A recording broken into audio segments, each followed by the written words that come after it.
One of New York's skyscrapers trembled with a deafening crash in the early hours of the morning. A high floor had collapsed, filling the air with smoke and screams. People scrambled to escape, while the number of those trapped inside remained unknown.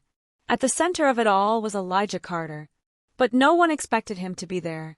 Years ago, as a structural engineer, Elijah had warned about the safety issues of this very building. Back then, the company covered up the defects, falsely accused him of misconduct, and even had him imprisoned. Now, the danger he had warned about had become a reality. Among the gathered reporters and officials, one person was particularly attentive, Maya Brooks. While investigating Elijah's story, she discovered that not only had he been innocent, but he had also been deliberately silenced. But the real question was, why had Elijah been inside the building just before the collapse? How had he gotten in? And most importantly, where was he now? Elijah had vanished.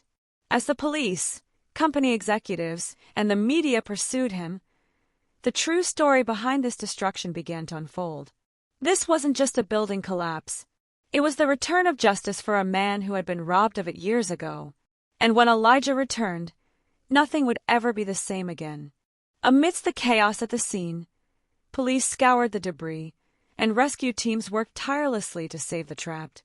But something was missing. Elijah Carter was still nowhere to be found. Journalist Maya Brooks aimed her camera at the wreckage and went live. There are strong suspicions that this is not just a typical building collapse. The missing person is Elijah Carter, the very engineer who warned about this structure's flaws years ago. The real question is, what was he doing here today? The police were searching for Elijah, but some officials advised against digging too deep. Maya noticed their hesitation. Someone was trying to cover this up.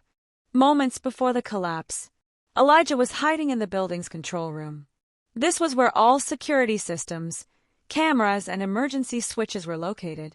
Then, alarms blared, and the entire building trembled. An explosion like a bomb. His eyes widened. This was no accident. Someone had discovered Elijah's return and wanted to silence him.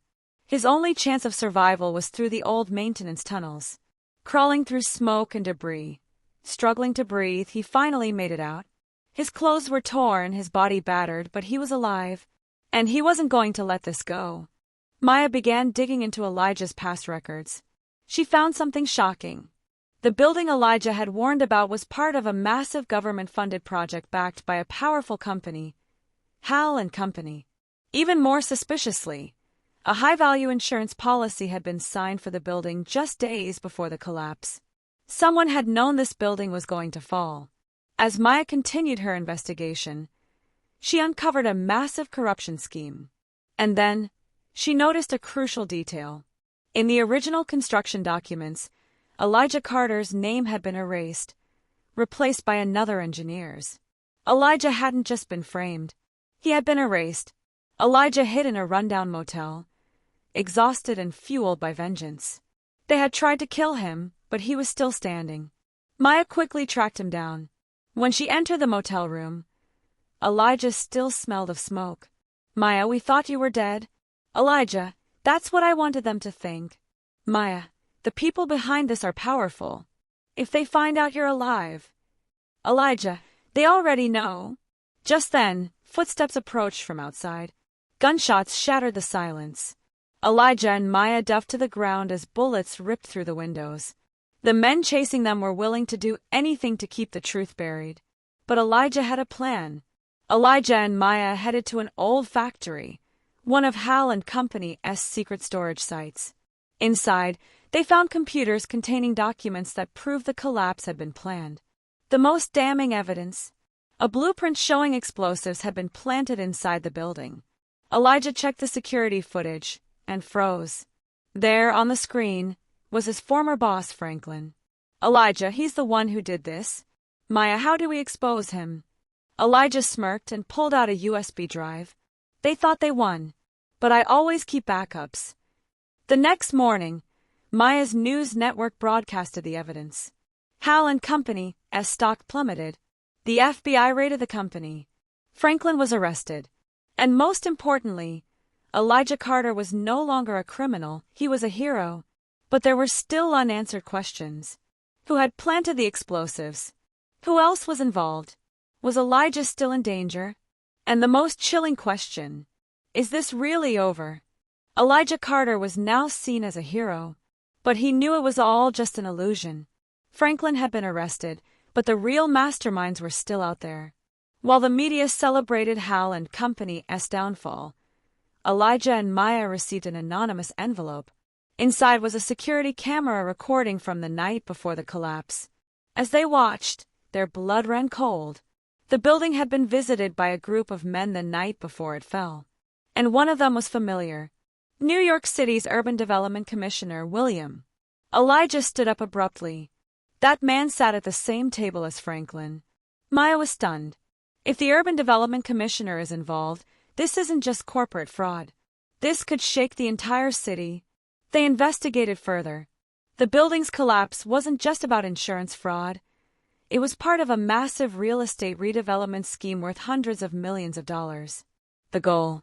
Demolish old buildings and replace them with luxury developments. This wasn't an accident. This was deliberate destruction. The next morning, Maya noticed something strange. A black car was following her. Her phone buzzed with a message. "Stop now, or you'll be next." She immediately called Elijah. "They're watching us." Elijah took a deep breath. He had expected this. Then Maya whispered, "It goes deeper." The commissioner made multiple calls to someone in Washington. Elijah's stomach sank. This wasn't just a local cover-up. That night, Maya played the call recording she had found. "We must clean up our mess." Franklin did his part. "Now it's our turn." Elijah leaned in. "Who is he talking to?" Maya hesitated. "A senator. His name is Richard." Senator Richard had long been a key player in real estate investments. And now they had proof he was involved. Elijah clenched his fists. "Then we take this fight to the next level." Elijah and Maya leaked everything. All the files, all the evidence, to the national media. If these documents went public, it wouldn't just bring down a company. It would take down a commissioner, a senator, and an entire system of corruption. Elijah turned to Maya. "They tried to silence me, framed me, tried to kill me, but I'm still here." Maya nodded. "Then let's end this." The next morning it was front-page news. The city erupted in scandal. The commissioner was investigated. The senator was under FBI scrutiny. But it came at a cost. Maya received another message. "You made yourselves targets. Be careful." Elijah smirked. "We were always targets. But now so are they." One night, a letter was slipped under Elijah's door. It had only one sentence. "This was just the beginning. This brings us to the end of the story. Thank you for watching until the end. I hope you enjoyed the story. If you did, don't hesitate to like the video and share it with your friends. Subscribe to our channel and turn on the notification bell.